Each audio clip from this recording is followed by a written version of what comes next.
Olá, sejam muito bem-vindos a mais um podcast de Descompressão Corporativa. Hoje a gente vai conversar com Ricardo Cavallini. Ele é escritor de 7 livros sobre tecnologia, negócios. Ele é Thought Provoker, considerado pelo MIT, pela revista MIT, e muito mais, né? Aqui na nossa bio, abaixo, a gente tem todo o histórico, o currículo dele para vocês poderem apreciar. Obrigada, Ricardo, por você estar aqui. O prazer é meu. Para trabalhar nessa área, que é uma área nova, né? Quando a gente fala de inteligência artificial e todas as coisas de tecnologias que avançam muito rapidamente, você não começou trabalhando nessa área. Não. Então, me conta como é que você chegou nessa área, como é que é seu histórico, como é que foi a sua trajetória até aqui? Legal. Eu sempre amei tecnologia. Mas ao longo da minha carreira, eu fui percebendo que o que mais me atraía na tecnologia é quando ela chegava no ser humano. Ou seja, o que a tecnologia está mudando de comportamento do consumidor, o que ela está mudando de cultura da sociedade e o que ela está mudando no ambiente de negócios. Lá atrás, quando eu comecei, isso foi muito antes da internet, o que eu achei que era próximo disso era a computação gráfica, né? Então, que era a tecnologia, mas ao mesmo tempo tinha uma coisa de arte, tinha uma coisa de ajudar não só em cinema, mas em propaganda e tudo mais. E aí, ao longo da minha carreira, eu fui descobrindo novas frentes. A internet é uma delas, né? A hora que eu vi a internet, eu falei, cara, isso é exatamente isso, né? É uma tecnologia, né? E vai ter um impacto muito grande em mudança de comportamento, mudança de cultura das pessoas, mudança do ambiente de negócios, né? Então, lá atrás eu abri a primeira agência digital do Brasil, finalzinho de 94. E aí, dando sequência nessa história, a inteligência artificial acabou sendo natural, né? Então, em 2001, eu fiz um projeto com inteligência artificial para uma empresa de pasta de dente, né? Era um chat, obviamente, muito menos elaborado e evoluído do que um chat GPT da vida.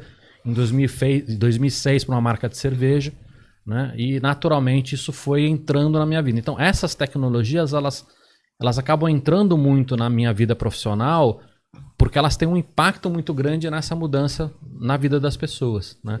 Então isso acabou sendo natural para mim. E quando você diz o impacto nas pessoas, é no cotidiano delas, inclusive. É em tudo, né? Se a gente for olhar a internet hoje, você consegue imaginar como seria a nossa vida sem internet? É impossível, né? Hoje não. Se eu olhar sem mobile, sem redes sociais, sem a própria internet, você não faz nada, né? A internet ela virou quase como eletricidade, né? Quando acaba a luz em casa, você fala assim, não sei o que fazer. Né? Então, quando a gente olha para a internet, é isso. E quando a gente olha para a inteligência artificial, as pessoas ainda não conseguem visualizar isso, mas é a mesma coisa. Né? Absolutamente tudo vai ter inteligência artificial. Então, a gente não vai conseguir mais ver nossa vida sem inteligência artificial, assim como a gente não vê hoje sem internet, sem redes sociais, sem celular e assim por diante. Bom, então eu já vou aproveitar e perguntar, né? Se a inteligência artificial vai fazer parte, vai permear todo o nosso cotidiano, né? O nosso dia a dia, hoje ela ainda não está todos os dias na nossa vida. Ela está todos os dias já há um bom tempo. O que acontece é que ela ainda é um pouco invisível para a gente, né? Isso é legal de você Então, falar. por exemplo, quando você tira uma foto no seu celular, há um bom tempo, essa foto já não é a foto natural que você tira. Já existem nos celulares há um bom tempo softwares de inteligência artificial que vão melhorar aquela imagem, né?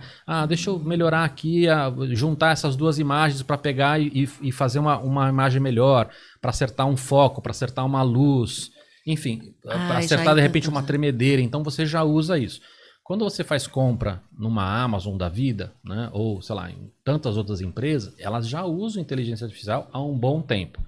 Quando você está nas redes sociais, quase tudo que a gente está fazendo ali já está usando inteligência artificial. Então, a gente não percebe isso ainda hoje, é um pouco invisível, mas em muita coisa, produtos e serviços, empresas que a gente se relaciona, já tem inteligência artificial. O que vai acontecer nos próximos anos é que isso vai se tornar praticamente ubíquo em tudo que a gente faz. Então, a gente vai ter muitas pessoas que vão namorar com inteligência artificial, pessoas que vão ter um terapeuta de inteligência artificial. Aquele filme Her. Né? Então, assim, vai chegar nesse tipo de limite que pra gente ainda é um pouco esquisito falar. Mas se você olhar para as empresas, pensar em todos os processos que uma empresa faz hoje, muitas já têm inteligência artificial em uma boa parte deles. Então, uma empresa hoje que tem alguma coisa de logística, já tem IA. Uma empresa que faz contratação de pessoas, já usa algum serviço De que IA. já usa IA. Né? Então, qualquer coisinha Netflix, que todo mundo usa. é um já exemplo, tem. já tem IA. Então, a gente vai começar a cada vez mais ter IA em praticamente tudo que a gente faz. Às vezes de uma maneira invisível, às vezes de uma maneira bastante visível, como o exemplo que eu dei, que é um exemplo que parece ser mais radical de ter um namorado ou uma namorada que é uma IA. Esse para mim ainda parece mais radical. Deve ser esquisito. muito útil, mas para mim ainda mais Mas, radical. por exemplo, quer ver? Você se imaginaria tendo um médico que é uma IA? Sim, Né? Então, sim. é isso. Né? Obviamente que não quer dizer que você só vai usar um médico IA, mas de repente você pode ter um médico no seu dia a dia conversando com você, Sim. que é uma IA. Monitorando, dando algumas dicas, percebendo sinais. Você quer ver um exemplo também menos gritante? E aí eu posso ter alguns ataques de hate de algumas pessoas, mas talvez o terapeuta você não consiga ver, mas o psiquiatra, né, que de repente está olhando ali seu remédio, se vai aumentar a dose, vai diminuir a dose, talvez o dia a dia pode ser um auxílio de uma IA. Eu não estou falando de substituir 100%, mas algumas coisas para a gente são mais difíceis da gente aceitar, mas outras já são mais fáceis. Você falando isso, me veio uma imagem assim na cabeça, que é tipo Alexa da vida. Ela ouvindo você no dia a dia, de repente ela fala: escuta, Adriana, você está precisando aumentar a dose aí do remédio X, porque você está brava, você está nervosa, não, você está muito parada. Você já pensou assim, ele fica monitorando e ele está vendo, de fato, tudo que está acontecendo na tua vida. É isso, mas você quer ver um exemplo mais próximo da tua área? De repente uma IA que chega para um executivo e fala: olha, você não está interagindo da maneira mais correta ou mais eficiente com os seus pares. Né? Você tem dado respostas mais assim ou mais assado, né? Ou mais agressivas, ou você não está sabendo negociar. Né? Então, isso é o quê? Isso é um terapeuta? Isso é um mentor? Isso é uma IA que vai te ajudar de inúmeras maneiras. E se a gente for pensar, isso não está muito distante. Não, eu pensando agora, juntando com o que a gente faz, né? Por exemplo, que a gente identifica um estilo que você falou agora, um estilo de negociação. Então, a gente tem lá os 5 estilos, vamos colocar o estilo mais evitativo, por exemplo. Então, o estilo evitativo, ele pode... A pessoa já foi diagnosticada assim, no bom sentido, né? Identificada. Sim. E aí a IA sabe disso. Então, ela começa a ter também uma observação deste comportamento. Porque a gente sempre pensa no cara competitivo, mais agressivo, mas também tem o evitativo, né? Sim. E aí ela começa a perceber, olha, você poderia ter se colocado melhor aqui, porque isso daí também é alguma coisa que, como ela já tem essa inteligência, ela já tem essa informação, ela fazer o segundo passo fica até mais fácil, você municiando a inteligência artificial, porque a inteligência artificial são os dados que você vai pôr lá, né? E vai treinar ela, isso pode pelo que eu entendo. Isso pode ser feito de maneira passiva ou ativa, né? O exemplo que eu dei é de uma maneira ativa, da IA chegando para a pessoa e falando: olha, você fez isso, faz aquilo, acho que você poderia fazer isso, assado. Mas também pode ser do tipo alguém perguntando para a IA, falando assim: olha, o que eu faço na reunião de hoje? Como é que eu converso com o meu chefe hoje? Você não precisa ficar explicando o caso, porque hoje os executivos já têm usado a IA desta forma. Assim, olha, preciso mandar um e-mail assim, eu preciso conversar. Então, no chat GPT você já vai fazendo essas perguntas. O que nós estamos falando é que a hora que a IA começar a estar onipresente na sua vida, você não vai precisar explicar, você vai simplesmente falar assim: o que eu faço hoje? Porque ela te ouviu. Ela te ouviu, ela entendeu de alguma maneira o contexto, né? Não quero... A IA não é tão boa para contexto, mas de alguma maneira ela entendeu que você está falando que vai ter uma reunião com o seu chefe ou um papo com a sua esposa, com o seu marido. Ela entende aquele histórico e ela fala: olha, entendendo que você é uma pessoa mais agressiva, mais introvertida, entendendo que aconteceu isso e aquilo, uma maneira de você lidar com a situação pode ser mais para cá, mais para lá, enfim. Quando você fala isso, eu fico pensando assim, se a situação ela já está sendo lida ou sendo ouvida, vamos supor, pode ser Alexa, qualquer outra coisa que a gente tem em casa, né? Quando ela está te ouvindo, isso eliminaria o que a gente fala hoje dos prompts? Isso eliminaria uma parte dos prompts, né? Porque o que acontece? Quando você... E o que seria o prompt? O prompt seria a provocação que você faz para uma IA para ter uma resposta, né? Então pode ser lá um texto, pode ser um áudio, enfim, né? Uma pergunta que você faça, uma inserção de dados, estou inserindo um Excel ou um PowerPoint para aí perguntar, olha, me resuma isso, enfim. Então, uma parte desse prompt você tem que, de alguma maneira, situar a IA, né? Então, se você fala assim, eu vou ter uma conversa com o meu chefe hoje, o que eu falo para ele? A IA fala assim, não, mas do que você está falando, né? Você teve alguma conversa, ele pediu um relatório, vocês tiveram um problema, né? Você tem que fazer uma análise disso, daquilo. Então, parte desta informação, a hora que a gente estiver totalmente integrado com a IA, você não vai precisar colocar, porque ela já vai ter acesso ao seu PowerPoint, ao seu relatório, as conversas que você teve por e-mail com o seu chefe. Então, a partir desse momento, parte do prompt para alimentar esse contexto ela já vai ter. Mas ainda assim, a gente precisa ter humanos que, de alguma maneira, saibam fazer as perguntas, saibam direcionar a IA, saibam, inclusive, não só direcionar, mas também saibam classificar essa resposta para entender, isso faz sentido ou não faz sentido? Porque a IA, ela ainda está longe de ser realmente um baita profissional, né? Seja um psicólogo, seja um terapeuta, seja um mentor, seja... Então, a gente ainda precisa que as pessoas tenham a capacidade não só de perguntar, mas também de entender se essa resposta faz sentido ou não. A gente ouve muito dizer sobre isso que a gente está falando, né, da questão da qualidade do prompt, etc., e que isto também requer com que as pessoas tenham conhecimentos prévios para poder fazer as perguntas adequadas, né? Então, às vezes as pessoas pensam, eu não preciso saber muita coisa porque a inteligência artificial vai dizer tudo. Não, eu preciso saber algumas coisas, porque senão eu sei fazer boas perguntas.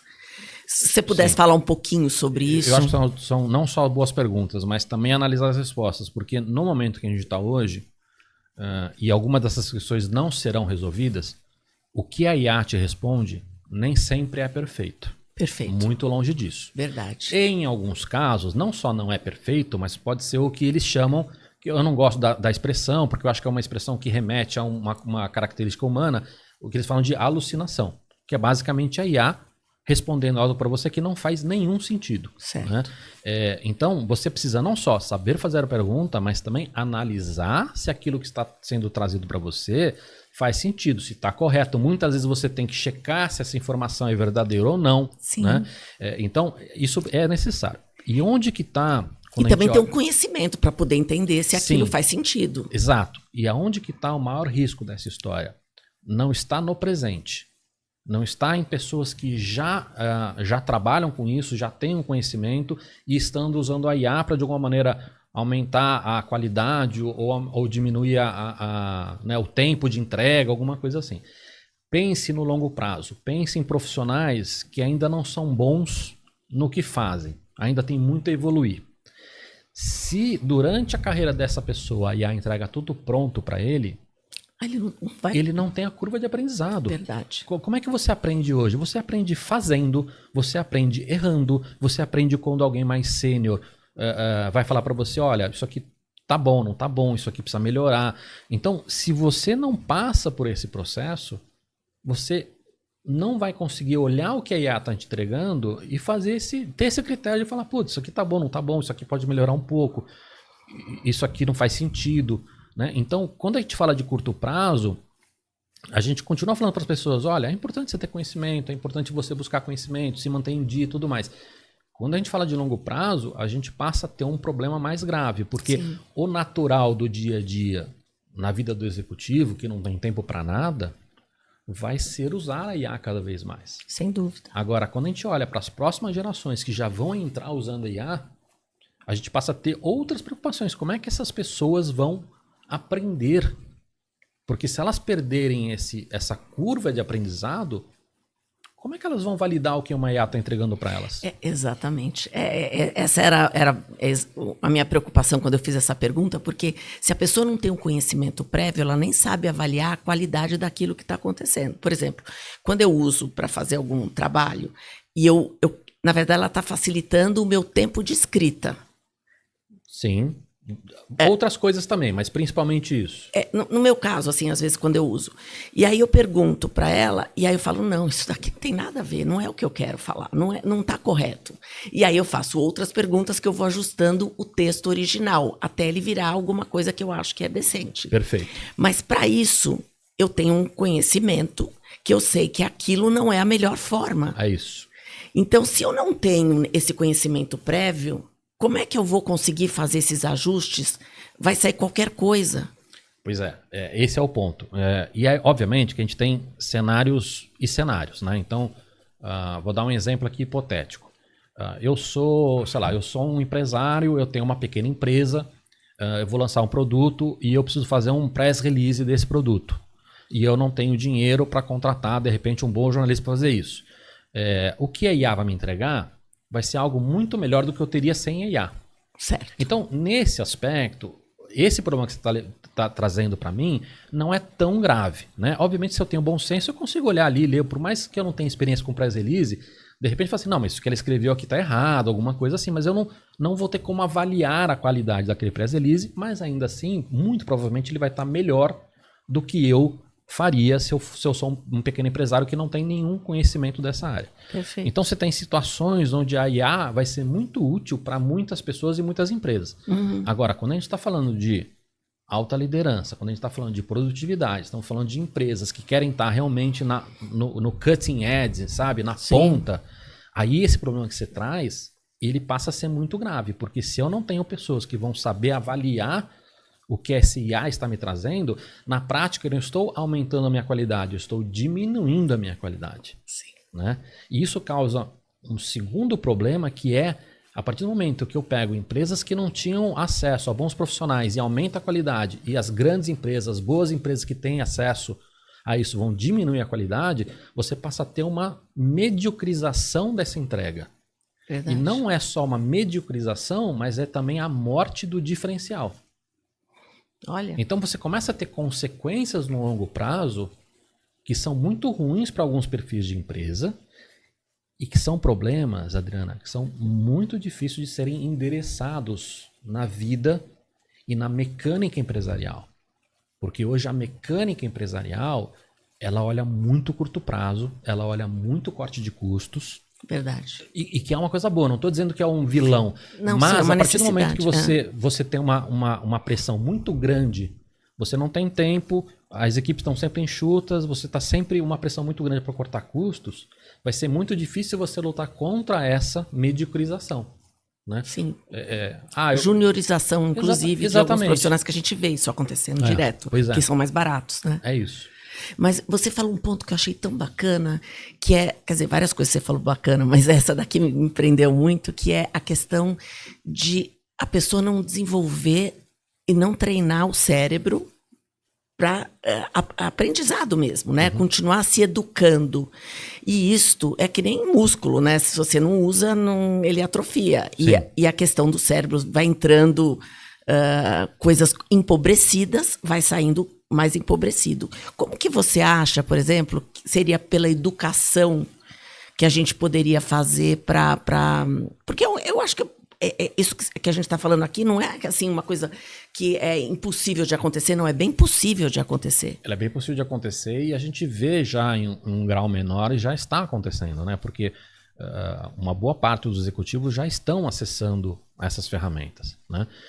Então você já vê, por exemplo, muitos executivos que, por exemplo, para e-mail, a capacidade, a atenção que eles estão despendendo aos e-mails já passa a ser muito pequena. Né? Então, aí a gente pode discutir se é uma ferramenta que é importante ou não, enfim. Então, para algumas coisas, a gente já tem visto que a qualidade já está caindo, porque já está sendo delegado para a IA, e o que a IA entrega, é como eu falei, ela é melhor do que aquela média geral, né? Mas, ao mesmo tempo, a hora que você olha para profissionais onde deveria ter uma qualidade maior, onde se espera uma qualidade maior, essa qualidade está caindo. Então isso já está acontecendo. E aí, se a gente não tem uma educação muito boa para as pessoas, que a gente tem no Brasil, tem uma educação de base. Estou falando agora para a média da população, né? Mas eu acho que talvez mais do que isso, Adriana, porque mesmo pessoas com boa educação e profissionais de alta qualidade, vão sofrer essa questão. Então, eu acho que tem mais a ver com uma maneira desses profissionais olharem para si e se autogerirem. Eu vou te dar um exemplo que não tem nada a ver com esse assunto, mas acaba tendo. Por exemplo, muita gente hoje tem perdido o foco porque tem ficado um tempo muito grande nas redes sociais. Verdade. Com esses vídeos curtos, né? Seja TikTok, seja Instagram, seja os shorts do YouTube. E aí, aquela coisa do cérebro está sempre alimentado pelo né, aquela coisa rápida. Você não, por exemplo, eu tenho uma dificuldade hoje de ver filmes de 2 horas. Né? Eu sinto falta daquele estímulo rápido. Então, se o filme dá aquela barrigadinha, eu já quero pegar o celular. Né? Então, assim, o que eu faço para isso? Eu vou parar de usar o celular? Eu vou parar de usar o TikTok? Não, mas eu tenho que, de alguma maneira, estabelecer limites, tomar cuidados, né? Então, não é que as pessoas não vão poder ou não deveriam usar o ChatGPT ou outras ferramentas de inteligência artificial, mas elas têm que começar a olhar e falar assim, aonde isso está me ajudando, onde está me atrapalhando. Né? E por mais que seja uma delícia ficar o dia inteiro no TikTok, eu não posso ficar o dia inteiro no TikTok. Né? E aí eu vou criando truques e regras que funcionam para mim e que talvez não funcionem para você. Perfeito. Né? E isso vale seja para o TikTok, seja para o ChatGPT. Então, acho que mais do que uma questão de educação, porque acho que isso vale para todo mundo, é como é que você vai se controlar, como é que você vai criar truques e regras com essa preocupação. Eu não posso perder o foco, eu tenho que investir em conhecimento, eu não posso delegar tudo para IA, porque a qualidade da minha entrega vai cair. Né? Eu tenho que estar sempre se renovando e entendendo e aprendendo. Então, acho que esta preocupação, acho que todo mundo deveria ter. Você falou da neurociência, né? É super importante. Tem uns artigos falando sobre isso, né? Como que o cérebro está aprendendo a ficar desfocado.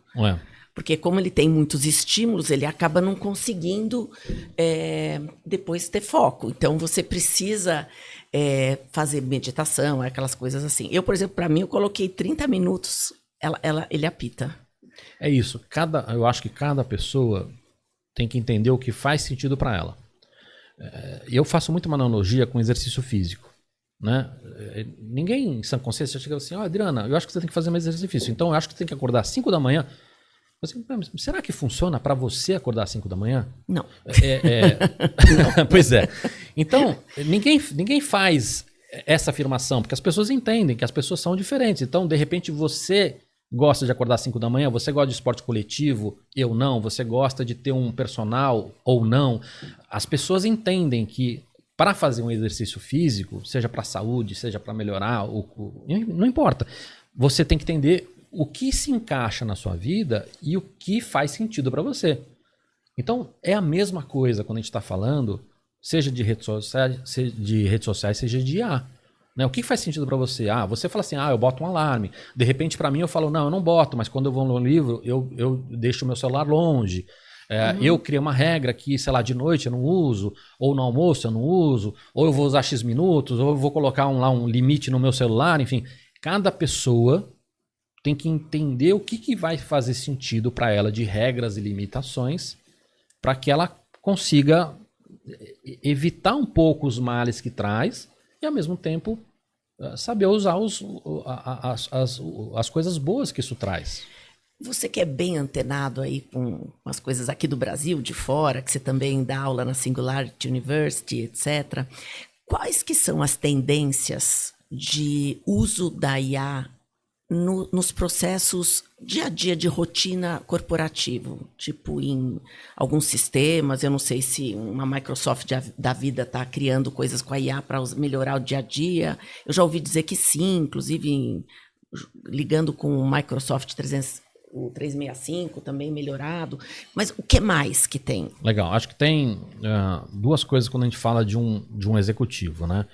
É entender praticamente todas as ferramentas que ele usa para a empresa precisam ter IA, mas ao mesmo tempo todas as ferramentas que ele usa para produtividade também. Né? Então, uma coisa é, sei lá, por exemplo, um executivo ele faz, sei lá, um gerente de projetos, ele usa ferramentas de gerenciamento de projetos. Essas ferramentas, elas precisam ter IA, porque elas vão melhorar muito com IA. Ao mesmo tempo, ele faz outras funções, sei lá, um PowerPoint, um e-mail, ou, sei lá, qualquer outra coisa, sei lá, um mind map, alguma coisa que ajudam ele enquanto profissional no ponto de vista de produtividade. Essas ferramentas também precisam ter IA. Então, quando a gente fala de executivos, a primeira coisa é entender que não é só usar o chat GPT para você escrever um e-mail, fazer uma apresentação ou qualquer outra coisa. Mas é também que as ferramentas que você usa no seu dia a dia terão que ter IA, né? E nós estamos nessa transição. Então a Microsoft está implementando isso em boa parte ou quase todas as ferramentas que ela usa, seja o PowerPoint. Então você olha o Copilot hoje dele, está em quase tudo. Mas muitas outras ferramentas que a gente usa numa empresa não necessariamente ainda estão com IA. Então este caminho a gente precisa buscar. Então são duas coisas diferentes. E aí o que é muito comum hoje na empresa é olhar para um e não olhar para outro. Às vezes você tem empresas que estão olhando para os processos assim, a gente tem, sei lá, a parte de logística, vamos botar IA, mas aí esquece de repente de como é que eu ajudo o executivo a entender melhor isso, porque dentro de uma empresa você tem pessoas de todos os perfis. Sim, verdade. Né? Então você tem alguém que de repente já está usando o chat GPT há mais de um ano e você tem pessoas que não sabem o que é um prompt. Né? Isso é comum.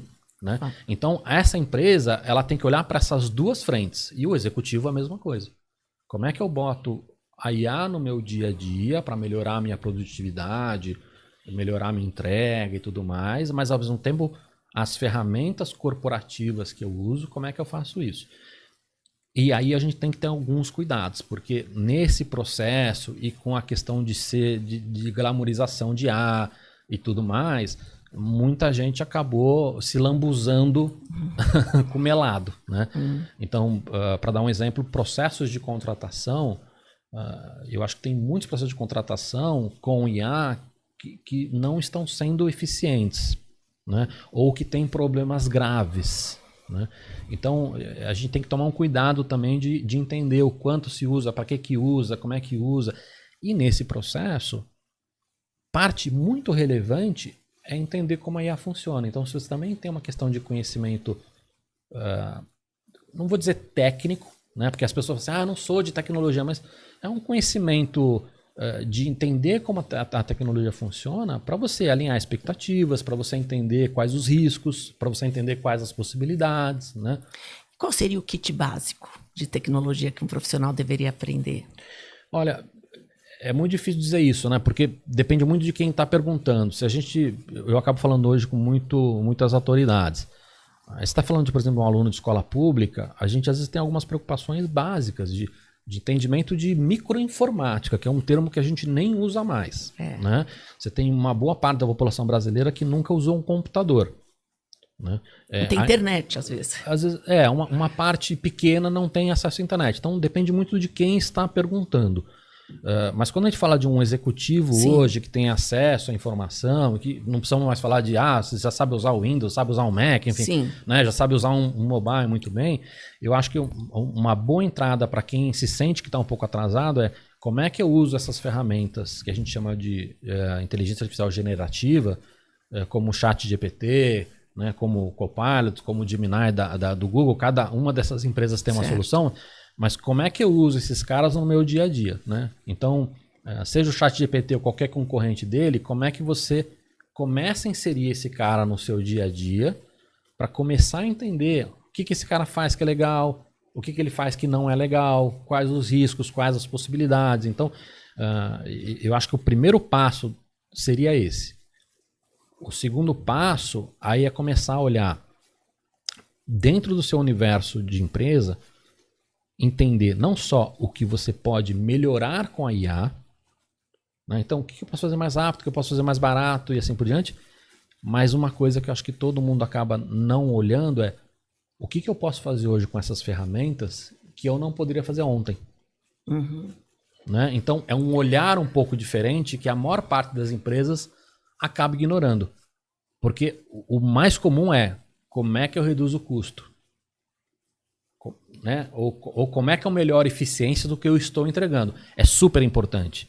Mas a gente não pode ignorar que esta revolução ela também vai trazer soluções novas, problemas novos. Então também é importante, é conceitual o que eu estou falando, mas também é importante você olhar e falar assim, o que eu posso fazer hoje que eu não podia fazer ontem? Sim. Né? Seja criar, inclusive entrar em categorias novas, serviços novos, indústrias novas que você não poderia entrar. E hoje, com essas ferramentas, você tem capacidade para isso. E tem um aspecto também do que você está falando, né? De que depende de que público. Como a gente falou, que tem várias gerações trabalhando na mesma empresa hoje, cada geração vai ter uma dificuldade mais específica para lidar com isso. Então, a gente percebe que algumas pessoas têm mais resistência, ou não sei que fantasias podem ter de receio. Por exemplo, tem pessoas da minha idade que têm maior dificuldade com coisas, às vezes, do celular. É impressionante, mas é. E tem outras que, por exemplo, eu gosto de tecnologia, sempre gostei. Então, tudo que tiver de novidade, eu amo para saber, então me interesso em saber. Mas tem outras pessoas que não. Isso também não tem a ver com idade necessariamente. Eu acho que grande parte das coisas que são atribuídas às gerações não são geracionais, né? Esse exemplo que você deu, assim, pô, as pessoas acreditam que as pessoas da minha idade não entendem tecnologia, mas você é um exemplo contrário a isso. Você gosta, você experimenta, você se joga, você não tem receio e tudo mais. Eu também, há pouco tempo agora, dei um exemplo do TikTok. Eu tô perdendo o foco. Então, isso é geracional? Isso é coisa da molecada? Eu não sou molecada, né? Há um bom tempo. Então, eu acho que uma boa parte das coisas que a gente atribui às gerações não são geracionais. Isso dito, é óbvio que existem diferenças, né? Não só por uma vivência de vida diferente, mas porque o cenário está diferente, o timing de vida é diferente. Então, eu acho que essa questão geracional ela acaba sendo mais complicada hoje porque você tem mais gerações, né? As pessoas estão vivendo mais, você tem mais gerações dentro da empresa, você tem mudanças com uma velocidade maior acontecendo e com um impacto maior acontecendo, né? Então você começa a ter hoje um problema mais complexo para lidar quando a gente fala de gerações. E obviamente que isso tem algumas questões nessa distância que acabam sendo questões práticas. Por exemplo, você tem muita gente hoje que já está no mercado de trabalho, da geração Y, por exemplo, que tiveram programação na escola, que tiveram acesso ao movimento maker, às ferramentas makers na escola, né, a cultura maker na escola, e aí estão lidando com pessoas que isso é muito distante na empresa. Então, é óbvio que existem questões geracionais, mas eu acho que muitas das coisas que a gente atribui hoje às gerações não são geracionais. E dentro da organização, a gente poderia estimular essas pessoas a praticarem mais? O que poderia fazer para que elas diminuíssem o receio mesmo de usar ou incluíssem isso no cotidiano para elas ficarem mais produtivas, mais rápidas, etc.? Eu acho que tem alguns pilares que podem ser trabalhados, tá? O primeiro pilar é de vontade, né? Como é que eu estimulo a vontade das pessoas, seja de inovar, seja de estar sempre aprendendo, né? E isso pode ser feito de N maneiras. Se eu estou falando, por exemplo, de um profissional de alta liderança, um C-Level, um CEO, se eu não mudo o bônus, isso é só discurso. Não adianta eu pedir para um C-Level, você tem que inovar, e o bônus dele está 100% atrelado a outras questões. Só o resultado que deu. Né? O resultado de curtíssimo prazo, eu não estou estimulando esse cara a inovar. Então, questões de vontade, a gente pode trabalhar de N maneiras. Uma palestra pode entender, uma boa parte das pessoas entenderem como as coisas estão mudando, para onde elas estão indo, né? Ou que caminhos eu posso tomar. E isso, de alguma maneira, você trabalha a questão da vontade. Então, vontade acho que é um pilar. Existe um outro pilar que é capacidade. Não adianta eu falar para você, olha, você precisa aprender isso, precisa aprender aquilo. A pessoa, tá, mas como eu faço isso? Você tem pessoas que são mais autodidatas. Você tem pessoas que são menos autodidatas. Não só isso, independente de você ser autodidata ou não, existe uma curva de aprendizado. Será que eu, enquanto empresa, eu não consigo, de alguma maneira, acelerar essa curva? Né? Então, capacitação técnica, gerar mais curiosidade, sejam palestras, sejam cursos, sejam integrações, enfim, você tem N maneiras de fazer isso para você levar essa capacitação. Então, eu falei de vontade, falei de capacidade, mas tem outros dois pilares que eu acho que são muito importantes, que são caminhos e processos. Muitas empresas trabalharam processo na última década. Muita gente dando treinamento de agile, tem muita gente que já tem as equipes preparadas. muita gente fez treinamento e fez ações de design thinking. Então, processos de alguma maneira, óbvio que tem que estar sempre evoluindo, mas é uma coisa que as empresas, de maneira geral, fizeram muito bem na última década. Falta o último pilar, que é caminhos. Né? Então, não adianta eu falar para você, você tem que inovar, já te dei o treinamento, mas eu estou fazendo você entrar numa reunião às 8 horas da manhã e você sai da reunião às 8 da noite. Você está esgotada, você não tem tempo nem de fazer xixi. Verdade. Então, como é que eu vou exigir? Não, mas eu já mostrei para ela, já botei vontade na cabecinha dela, eu já dei...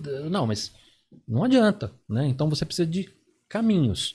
E esses caminhos, para alguns perfis, para algumas categorias, é mais complicado. É maravilhoso. Porque a gente esquece, né, dessa questão de que as pessoas... que a gente vive em reunião. E aí, quando você tem tanta reunião, realmente, o dia você está esgotado. Outro exemplo que a gente tem escutado cada vez mais é a questão da segurança psicológica. Né? Então, eu acho que quando a gente fala de como é que a empresa, de alguma maneira, ajuda ou estimula, seja a inovação, seja a evolução, não importa. Essa questão que a gente está falando de transição que a gente está vivendo, eu acho que são esses 4 pilares que a gente precisa trabalhar. Vontade, capacidade, processos e caminhos. Muito bom. Quando você estava falando agora dentro, né, da organização, eu vou pular para o seu livro aqui. Boa. Um dos 7, mas... Esse é o 7º. Esse é o 7º, porque você fala de coisas que tem muito a ver com o que a gente está falando, que são Sim. as profissões. Profissões que existem hoje e que estão sendo transformadas e vão ser transformadas em outra coisa. E algumas que a gente nem tem resposta. Sim. Esse livro eu escrevi para minha filha, né? Ela está com 18 hoje, ela estava com 17, nessa fase de escolher carreira. E não sei como é que foi para você, mas mesmo nas nossas gerações já era uma escolha difícil, né? Já. Aquela coisa de, putz... Engenheiro, médico, arquiteto. E você tem às vezes 16, 17 anos e fala assim, cara, você tem que ter uma escolha, uma decisão que vai impactar a sua vida o resto da vida. Muito provavelmente vai definir até com quem você vai casar. Né? Então, já era muito difícil. O que eu acho que está pior hoje? A variedade é muito maior. Você tem o fantasma da inteligência artificial em quase todas elas. Né? Então, você escuta, eu vou escolher isso, mas será que a IA não vai matar? Né? Então, hoje, a dificuldade ela já acontecia, mas ela está muito mais complexa. Então, eu escrevi esse livro para ela. Foi uma maneira de eu conseguir dar a profundidade que eu gostaria e até na minha cabeça estruturar tudo o que eu achava que precisava ser conversado com ela. Então ela lia um capítulo, a gente discutia, conversava, e aí eu resolvi, alguns amigos me provocaram muito a lançar o livro. Eu falei, cara, então eu vou lançar não como uma maneira de substituir essa conversa, mas principalmente dar um framework, dar uma estrutura para que pais, mães, tios, tias possam ter essa conversa com os filhos. Né? E o que eu descobri depois que eu lancei é que um monte de pessoa que comprou o livro para dar para o filho, para o neto, para o sobrinho, não sei o quê, falou, cara, você viu para mim. Porque no final é isso. Se você não vai se aposentar nos próximos 3 anos, o tema desse livro cabe para você, porque nós estamos falando de como é que eu lido para esse futuro que está se transformando de uma maneira muito brutal e muito perene, como é que eu me preparo para isso? Né? Uma visão de longo prazo que é uma coisa nova para a sociedade. Porque antigamente, quando você tinha 40 anos, você estava na época de se aposentar já. Né? Hoje não é mais assim. As pessoas vão viver muitos anos mais. Né? A tua filha, você tem uma filha, né? Filha de 26 anos. Tua filha vai viver 100 anos, na pior das hipóteses. Né? Então, como é que ela se prepara para isso, para essa realidade? É difícil. Que a gente não sabe o que vai ser. Né? Como é que você prevê o mundo daqui 10 anos? Já é difícil. Agora, você imagina daqui 30 que ela vai estar no ápice da carreira dela. Nossa, é verdade. Né? Então, a provocação do livro é um pouco essa. Então, obviamente que eu também explico algumas das tecnologias para leigos, faço uma discussão sobre essa questão de escolha de carreira, que eu acho que é uma questão que eu acho que é tratada de uma maneira muito superficial hoje. né? Principalmente no LinkedIn. Você escuta muito. Adorei, Escolha o que você ama e não vai trabalhar nenhum dia da sua vida, né? Você escuta frases maravilhosas como essa. Puta, eu adoraria acreditar nisso, mas... Não é a realidade, pois não, isso. Né? Então, assim, eu trato um pouco dessas frases, assim, o que tem de verdade nisso e por que essa frase não é verdadeira, enfim. Como se a gente trabalhasse no que gosta, não tem problema. Tem muito problema. Pois é. E por último, no livro também falo muito do que eu acredito que são as habilidades que a gente poderia trabalhar desde já, independente de qual vai ser a sua carreira, independente de para onde esse mundo está indo, né? Porque acho que mais importante falar disso do que a gente tentar ficar definindo qual é a profissão do futuro. Você já notou que todos os artigos que falam da profissão do futuro estão falando da profissão do passado ou do presente? Verdade. Agora tem o prompt engineer. Tá, quanto tempo isso vai durar? Né? É a profissão do, entre aspas, presente, que não sei nem se dá para chamar isso de profissão. Sim. Né? Mas tem alguém que tá trabalhando com isso. Tá, mas quantos estão? Né? Sustenta 1,5 milhão de pessoas no Brasil isso, como você tem, sei lá, advogados. Né? Então, muito dessa discussão ela é feita de maneira superficial, ou a profissão do futuro na verdade não é futuro, é o passado, é o presente. Então é muito difícil a gente ter essa previsão. Mas no livro, assim, como eu tenho um histórico muito bom de previsões certeiras, eu também faço uma previsão de uma maneira macro, o que eu acho que essas novas tecnologias terão impacto no universo de negócios. Então, né? Pode dar um spoiler? Posso. Se você olhar a internet, imagina que vem um ET para a Terra ou que alguém foi congelado no tempo e não sabe o que é internet. Como é que você explicaria a internet para essas pessoas? Tem um monte de maneiras. Uma das maneiras seria você dizer para ela, olha, é uma tecnologia que democratizou a inovação como nunca antes. E a fala das pessoas também. Mas isso ainda está restrito a algumas camadas. Por exemplo, produção de conteúdo, uma coisa que aconteceu muito. Dar voz às pessoas, né? A gente tem a questão dos influencers, etc e tal. Com essas tecnologias que a gente tem agora, impressão 3D, inteligência artificial, né? Essa coisa da cultura maker, nós estamos falando de levar isso para absolutamente tudo. Então nós estamos falando que a gente vai ter uma democratização da inovação de uma maneira ainda mais profunda do que foi a internet. Né? Então se você olhar hoje, uma boa parte das empresas que a gente lida hoje, seja iFood, seja Waze, seja, enfim, Instagram, essas empresas são frutos dessa última revolução, né? Mobile, internet, redes sociais. Quantas outras vão surgir com essas novas tecnologias? Então nós estamos falando que a gente vai ter uma democratização da inovação de uma maneira brutal que vai valer para tudo. Então, se hoje você tem um Casimiro que de certa forma concorre com grandes conglomerados, amanhã você vai ter um cara que vai concorrer com a Nike, com a Apple, com o Google. Né? Não é só mais restrito a algumas camadas como a gente vê hoje. Porque quando você falou da questão das profissões, você falou que as profissões que falam que é do futuro está falando da de hoje, na verdade é como se fosse uma transformação da de hoje, né? Então adaptou o engenheiro com o prompt que precisa ser feito. Mas as profissões que vão vir no futuro, talvez a gente nem saiba que tipo de profissão vai ser ou dá para prever alguma? Eu acho que algumas coisas a gente, assim, o norte a gente consegue prever. Mas isso que você descreveu já acontece hoje, né? Uma boa parte das profissões que a gente vê hoje não existiam no passado. Eu acabei de comentar de influenciador. Né? Óbvio que essa palavra é supercarregada, dá para ter muita discussão, mas hoje você tem muita gente que vive como criador de conteúdo ou influenciador, e é uma coisa que não fazia sentido há pouco tempo atrás. Né? Então, terão muitas profissões que vão se transformar a ponto de perderem relevância. Né? Então, por exemplo, para dar um exemplo mais banal, antigamente você tinha as pessoas lá que o cara que vai medir, vai fazer uma roupa sob demanda para você. Um alfaiate. Um alfaiate. Esse cara ainda existe. Ele ainda existe. Mas a gente não chama mais de profissão isso. Né? Porque quantas pessoas são alfaiate? Então isso é difícil dizer de perder a relevância porque parece que eu estou de alguma maneira denigrindo. Mas assim, deixou de ter um volume que faça sentido a gente chamar de profissão. Né? Acaba sendo uma coisa muito mais de amor de arte ou de repente de família, mas está se perdendo. Isso vai continuar acontecendo. Você vai ter profissões que de alguma maneira vão perder relevância no volume ou até mesmo na capacidade de fazer dinheiro ou gerar valor e tudo mais. E você vai ter uma série de outras profissões que vão surgir que não fazem nenhum sentido hoje, que a gente não consegue imaginar, né? Isso vai continuar acontecendo.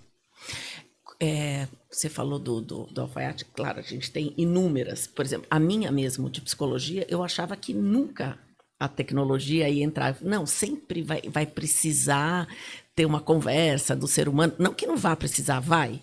Mas hoje a gente sabe que é possível com uma inteligência artificial ela perceber sentimentos, ela te dar dicas, ela te ajudar, que talvez não faça o trabalho inteiro, mas ajuda muito também. Então, a mim eu achei que nunca ia acontecer uma coisa dessa, quando eu pensava no passado. De uns anos para cá, você fala, não, ela chegou sim na minha área. Todas as profissões e todos os trabalhos, todas as indústrias terão um impacto muito grande dessas novas tecnologias, todas. Se a gente olhar a internet, é um ótimo exemplo disso. Eu, em 1996, quando eu dava palestra mostrando que a internet ia impactar todos os segmentos, era muito difícil as pessoas aceitarem isso. Eu acho que hoje, quando você falar que a IA vai impactar todos os segmentos, as pessoas já estão aceitando isso de uma maneira mais natural, ainda que elas não consigam visualizar, né? Porque elas tiveram um exemplo da internet, né? A internet mudou a maneira dos taxistas. Fazia sentido em 96 isso? Não. Né? Então, acho que está mais fácil as pessoas entenderem. Agora, quando a gente fala de precisar ainda do ser humano, a gente entra na discussão de isso aqui vai tirar empregos ou vai tirar o meu emprego, e essa discussão ela é muito complicada porque ela tem facetas complicadas de se discutir. E aí, novamente, essa resposta depende muito de quem é que está perguntando. Se eu estou falando com uma autoridade, a resposta é sim. Vai tirar muito emprego, vai gerar muito emprego. Nós precisamos urgente, enquanto país, enquanto nação, olhar para isso. Agora, se é um executivo que está me perguntando isso, a resposta é muito diferente. Porque aí eu tenho que analisar este executivo. E aí, o que normalmente eu falo é, olha, se você está perguntando para mim se a IA ou qualquer outra tecnologia vai tirar o teu emprego, você está perguntando para mim porque você acredita que eu sou um especialista nisso. Eu posso ser dois tipos de especialistas. Eu posso ser uma cartomante, né? Que vai olhar para você e falar assim, vai tirar seu emprego, não vai tirar seu emprego, né? Traga o seu emprego de volta em 3 dias. Ou um médico. E aí, não faz sentido essa pergunta para o médico. Se você perguntar para um médico, olha para mim, eu sou um gordo sedentário. Se eu chegar num cardiologista hoje e perguntar assim, doutor, eu vou ter um infarto? Essa pergunta não faz sentido. O que ele vai falar assim? Olha, Cava, você é gordo sedentário, você está com esses exames aqui alterados, você está numa faixa de risco. Então, mas mais do que responder se você vai ter um infarto ou não, ele vai falar como é que a gente trabalha agora para minimizar esse risco. Então, a pergunta é a mesma. Se você é um executiva que chega para mim e fala, a IA vai tirar meu emprego, eu falo assim, cara, não é uma resposta que faz sentido eu te dar. Agora, vamos lá, vamos analisar o que você está fazendo hoje, qual é o teu perfil, qual é o teu segmento, e vamos analisar o tamanho desse risco. Mas mais do que usar esse risco para definir se você vai perder emprego ou não, como é que a gente vai trabalhar agora para minimizar esse risco e, independente de minimizar esse risco, como é que esse trabalho que a gente vai fazer vai te ajudar nesse cenário? Porque se eu emagrecer, mesmo tendo um infarto, eu vou passar por esse infarto de uma maneira muito melhor, muito mais bem preparada. Se eu sofrer um infarto e meus índices de sangue estiverem todos complicados, eu vou ter muito mais risco nesse infarto, né? Então é a mesma coisa. Então acho que quando a gente fala de um executivo, acho que a preocupação de vai tirar é uma discussão muito mais galgada no medo e que é ótima para fazer shorts, fazer reels e tudo mais, mas não é o correto. O correto é como é que a gente trabalha cada um desses executivos para preparar ele melhor para ter menos risco e, no caso de algo acontecer, ele está melhor preparado para esse cenário. E pelo que eu vejo, as profissões a gente vai evoluindo e vai crescendo junto com ela e com as transformações, e você vai englobando ela no seu dia a dia e vai se transformando em algo diferente. Pelo menos eu sinto isso no meu trabalho, em tudo que a gente faz. Mas você falou de uma coisa que pegou um gancho, que eu me lembro do Yuval Harari, que ele fala isso que você mencionou, que é sobre se fosse a pergunta para um governante ou alguém que decide, né? Sim. Que ele, acho que você sabe do que eu vou falar, que é a questão de ter, como ele fala de, não sei se a palavra é inútil, né? Sim. Eu acho que é essa palavra que ele usa nos Sim. livros dele, que vai ter muita gente que não vai ter trabalho e que não vai ter como subsistir. E, como governante, fazendo essa pergunta, a gente sabe que isso é bem possível de acontecer e vai acontecer, né? Sim. Como, assim, ele fala, ele sugere, tem vários fóruns de discussão que teria que ter tipo uma Bolsa Família Universal, que não é Bolsa Família, não sei como é que chama. Eles chamam de renda básica universal. Renda básica universal, e que deveria ter. Só que hoje, às vezes, a gente não tem pro básico aqui, né? Tem alguma coisa que você pensa a respeito sobre isso? Tem bastante. Eu tenho, inclusive, no meu canal do YouTube, um vídeo de, sei lá, 6, 7 anos atrás falando sobre isso. O que eu acho, tá? Eu acho que quando a gente fala de uma nação como o Brasil, a gente deveria estar... A gente já está discutindo isso, mas eu acho que tem uma coisa que é nova hoje e que eu acho que é o erro de grande parte dos países, é que nessa discussão eles estão olhando só para o risco. Se você pega o Yuval Noah Harari, ele pega muito nessa via do medo. Sim, fato. Da distopia. Verdade. Vai dar ruim, né? Ele está errado? Não, mas essa é uma das coisas. Quando você fala, você citou que eu sou professor na Singularity. A Singularity, ela pega muito na veia do vai dar bom. Uhum. Como é que a gente usa essas tecnologias para ajudar 1 bilhão de pessoas? O que a gente precisa fazer não é escolher uma dessas visões. A gente precisa trabalhar as duas. Então, o que eu vejo que o Brasil está fazendo errado? O Brasil já está discutindo a IA com certa profundidade. Deveria estar discutindo mais cedo, é óbvio, mas já está discutindo. Mas essa discussão, ela está ainda muito galgada no vai dar ruim. Uhum. Como é que eu evito os problemas? Como é que eu minimizo os problemas? E eu acho que se você escolher apenas um lado, você vai complicar o outro. Se eu tento eliminar todos os problemas da IA, o que eu vou fazer? Eu vou inviabilizar a inovação. Verdade, claro. Né? Assim, é mais fácil. Como é que eu resolvo o problema da IA? Proíbe. Proíbe. Pronto, está resolvido. Mas e aí? Como é que o Brasil fica em relação ao mundo? Né? A gente está lascado. E os empregos vão acabar por quê? Porque o resto do mundo vai evoluir e a gente não. Né? Então, o que é novo e é muito difícil, que eu acho que o Brasil está errando a gente precisa discutir os dois simultaneamente. Como é que eu boto pilha no lado positivo da IA para fomentar a inovação, para melhorar a produtividade, para gerar empregos, para gerar PIB? E, ao mesmo tempo, como é que eu olho para a IA para minimizar todos os problemas que ela vai ter de privacidade, de viés, de causas sociais, de riscos à segurança e por aí vai.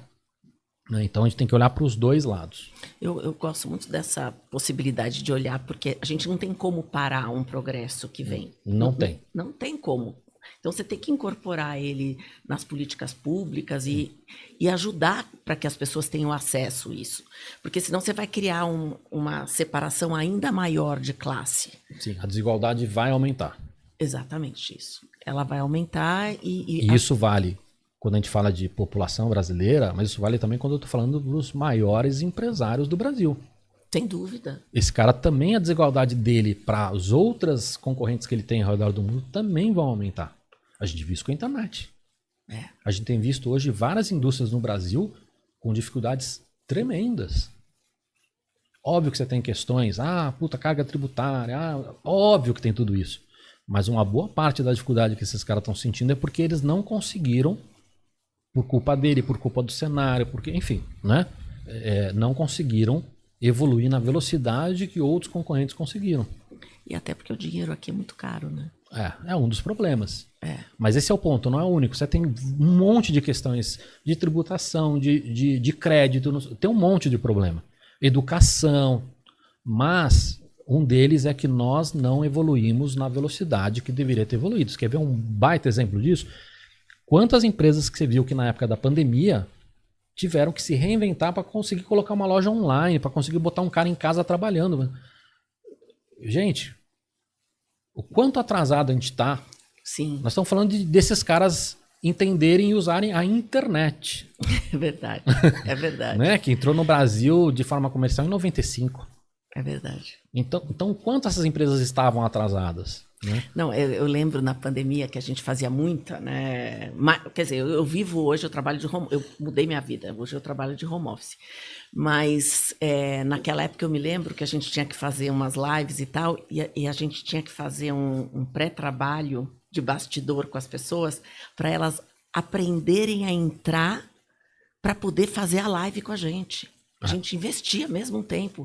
A equipe de projetos ficava lá, conversava, ensinava, aí falava, beleza, tá pronto? Tá, então agora nós vamos marcar o dia da live. Pois é. A gente fazia isso. Não deve ter sido a única empresa que fez isso. É assustador se você olhar. É óbvio que tem coisas que... Né, uma coisa é você botar um executivo em casa trabalhando, outra coisa é botar 100% deles. Tem questões que são mais complexas, né? Você demanda investimento de infra, que talvez não fizesse sentido antigamente, mas quantas empresas, pequenas, médias e grandes, a gente viu sofrendo com coisas que já deveriam ter sido resolvidas há pelo menos 10 anos. Porque os Estados Unidos já tinha isso há muito tempo, há muito tempo. Exatamente, se você pensar em atendimento online, você ter uma maneira de você... Enfim... A gente viu isso na pandemia, acho que foi um bom exemplo do quanto as empresas estão atrasadas. Isso vai acontecer com o IA, isso vai acontecer com outras questões, né? A gente tem alguns parceiros internacionais e eu me lembro que o headquarters de uma das empresas que eu represento fica em Palo Alto. Uhum. E, na verdade, a pessoa que conversava com a gente ficava na Filadélfia. Aí tinha uma outra pessoa que morava em Miami. Então, assim... Eles trabalhavam e eu falava, mas como que vocês fazem? Eu juro, na época até era intrigante, mas como que vocês conseguem? E assim, eles já trabalhavam assim. Isso faz muitos anos, acho que faz 15 anos ou mais, eles já trabalhavam dessa forma. Já tinha isso que a gente hoje vive no Brasil depois da pandemia. E aí tem que entender que assim, não se trata de tecnologia. Óbvio. Você tem uma camada de tecnologia aí, como eu falei, você numa empresa que tem, sei lá, 5 mil pessoas, botar todo mundo em casa, óbvio que você tem uma camada forte de tecnologia aí, mas nós estamos falando de cultura, nós estamos falando de processos, estamos falando de uma série de coisas. Para dar um grande exemplo, a gente tem hoje um conflito muito grande de trabalho híbrido ou não, ou 100% presencial, 100% remoto, e uma das questões é que uma boa parte das empresas não consegue fazer controle de resultado. Verdade. E sim controle de tempo. Né? Então, essa é uma transição que é muito mais complicada do que a transição tecnológica. Não, tem muitas empresas mesmo nos Estados Unidos que estão voltando também massivamente, né? Essa é uma questão que eu acho que é um problema novo que a gente tem e que ele não será resolvido em curto prazo, porque ele não tem mais uma boa solução para nenhuma das partes. Porque o trabalho presencial ele é muito importante para a cultura, para o aprendizado, enfim. E ao mesmo tempo a gente entendeu o quão importante e quão bom é o trabalho remoto. Sim. Inclusive para questões de produtividade e tudo. Não é só uma questão de qualidade de vida e tudo. E então você tem uma boa parte dos funcionários, né, que não querem mais ter o presencial, querem inclusive morar em outra cidade, ou seja, às vezes até o presencial, até o híbrido não funciona mais para essas pessoas, e ao mesmo tempo você tem uma parte grande da liderança que, por entender os benefícios do presencial, querem o presencial, seja full-time ou seja híbrido. E isso gerou um conflito novo. Né? E é um conflito que acho que vai demorar para ser resolvido, porque era um problema que não existia antes. Quando você falava antes da pandemia, as pessoas elas não encaravam trabalhar no escritório como um problema. Porque não existia na cabeça delas a opção Sim. de não trabalhar no escritório. Sim, sim. Né? Então ela fala assim, pô, eu pego o trânsito, puta, mas a culpa é eu moro longe, ou é a culpa do transporte da minha cidade. Você não botava a culpa em ter que ir trabalhar. Sim. A partir do momento que a pandemia mostrou para todo mundo que dá para trabalhar remotamente, isso gerou um problema novo. Então acho que esse conflito é um conflito delicado e que as empresas vão ter que aprender a lidar com isso. Acho que dá para a gente falar horas sobre isso. Acho que muda muito de perfil para perfil, de empresa para empresa. Eu acho que muitas delas estão lidando de uma maneira errada com isso. Né? Eu acho que é uma coisa que dá para se falar há muito tempo sobre isso. No nosso caso, a gente fez momentos de integração. Então, a gente trabalha 80% home office e 10, 20% a gente faz encontros para fazer as reuniões, para fazer as coisas. E está funcionando super bem, mas eu acho que, como você falou, cada empresa vai achar o seu jeito. Acho que o trabalho certo para isso é entender por que a gente deveria ter o trabalho remoto e por que a gente deveria ter o trabalho presencial. Porque nesta pergunta vai mudar, inclusive, o que será presencial e como. Sim. Né? Então, vou dar, sei lá, 2 exemplos. Você comentou agora, putz, nós estamos falando do relacionamento, nós estamos falando de repente, de trocar ideias e da inovação. Então, você vai criar mecanismos para se fazer isso. Você tem empresas, de repente, uma parte relevante de ter o presencial era relacionamento com clientes. Mas se é relacionamento com clientes, nesse presencial, será que você tem que ter um escritório como você tinha antigamente? Não. Será que não faz sentido você ter um clube de golfe ou você ter um café? É óbvio, eu estou provocando, mas assim, a pergunta é, por que você precisa do presencial? E aí, em cima disso, como é que ele será feito? De que maneira? Né? Não só se vai ser híbrido ou não, mas não adianta você falar, por exemplo, assim, o presencial é importante para relacionamento da equipe. Aí eu obrigo cada pessoa da minha equipe a fazer 2 dias de presencial. Aí você vai na segunda, na terça, eu vou na quarta e na quinta.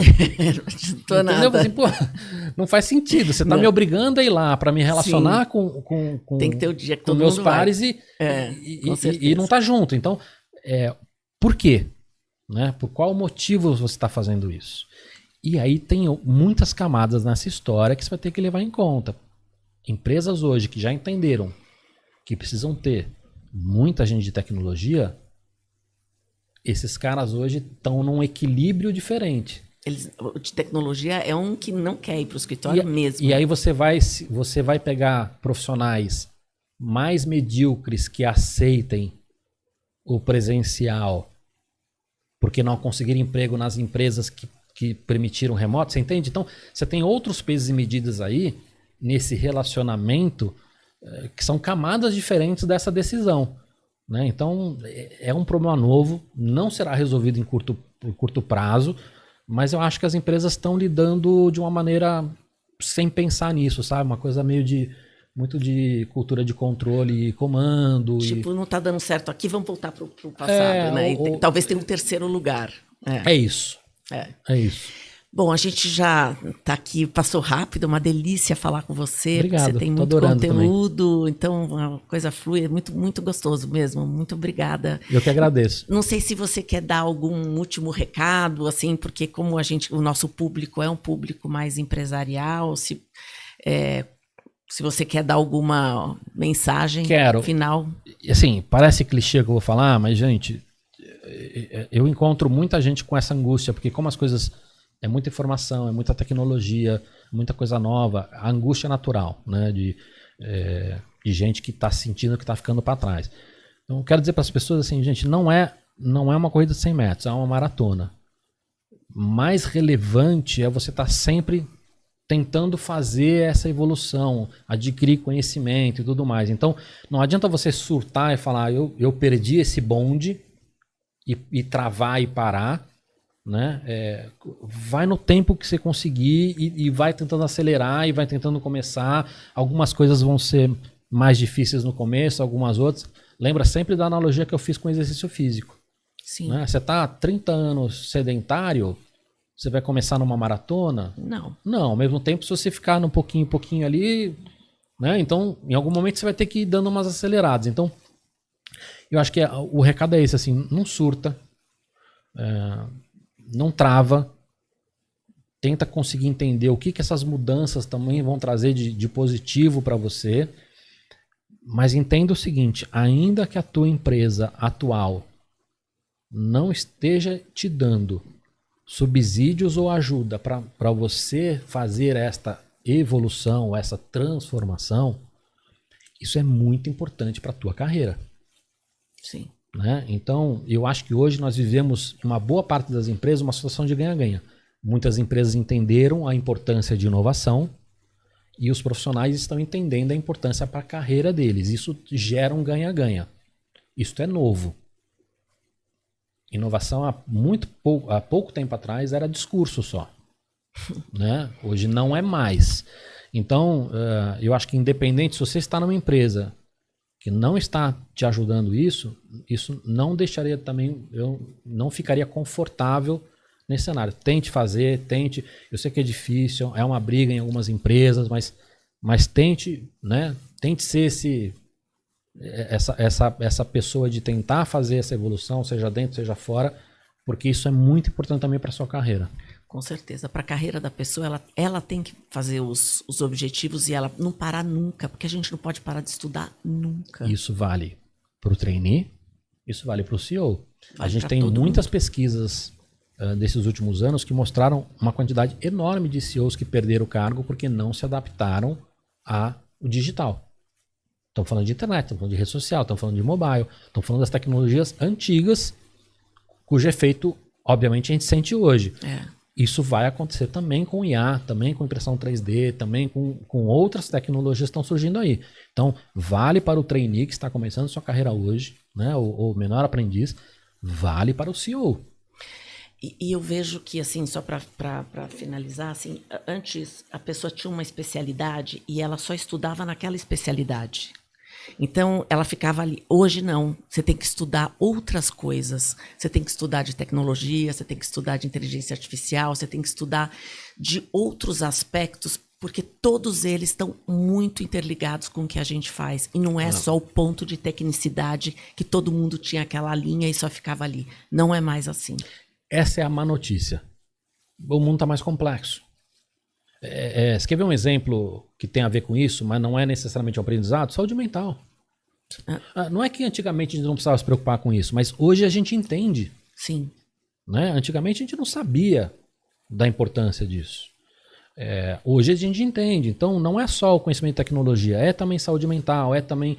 E quando a gente fala de IA, é também você buscar novas referências, novas culturas. Né? O que você precisa de criatividade? Precisa de ter essas informações, essas referências, essas culturas. Porque senão, se você entender só de um pedacinho ali, como é que você vai ser criativo para juntar o Lé com o Cré? É isso aí. Então, muito obrigada, Eu Ricardo. que agradeço. Foi uma delícia estar aqui com você e espero que a gente esteja outras vezes juntos. Será um prazer. Então, espero que vocês tenham também curtido mais esse episódio aqui do Descompressão Corporativa e até o próximo.